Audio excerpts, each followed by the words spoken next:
Does your child or teen constantly play video games throughout the day? If so, it could mean addiction. And the scariest thing is that addiction is not something a child or teen can grow out of.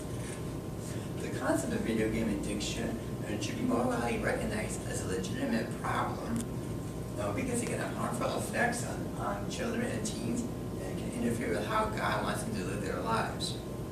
And actually, it's a fairly common problem. According to a study done by Doug Gentile, assistant professor of psychology at Iowa State University, he did a study of the 1,178 youth from age 8 to 18 and found that 1 in 10 gamers are pathological players. Similar to pathologic gambling causing family, social, or psychological damage. Now, Dr. Cash says long-term effects of video game addiction can be destructive. In some cases, it creates addicts who are as dependent on their games as drug addicts needing their next fix. In some cases, the child or teen may become social loners.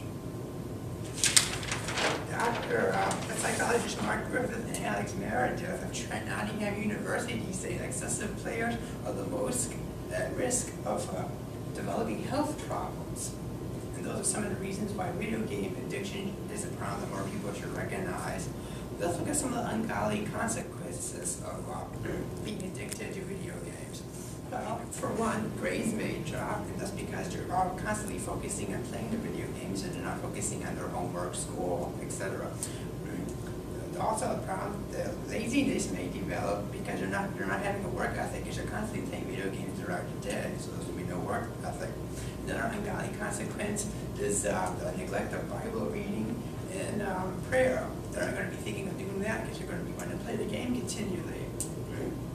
And those are some of the ungodly consequences of video game addiction. Next, we'll discuss some of the symptoms. So some of the symptoms that parents should be on the alert for is preoccupation. That is, if the child is constantly preoccupied with the game even when not playing it. Another symptom that parents should recognize is when the child or teen downplays video game use, and that is not evident to the amount they actually are doing, just saying, oh, it's not that much.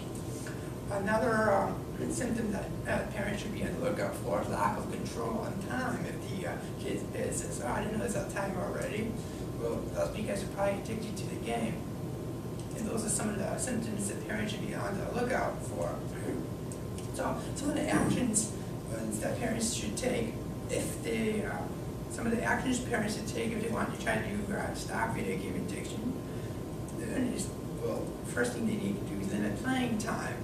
That is, so the child or teen won't constantly play all day and be less likely to get addicted. Another, also don't encourage them to play video games. And if you want peace and quiet, encourage them to do other activities. Also encourage them to promote Bible reading and promote prayer, so they're not constantly thinking about video games. You can also think about godly things. And those are some of the actions that parents can take.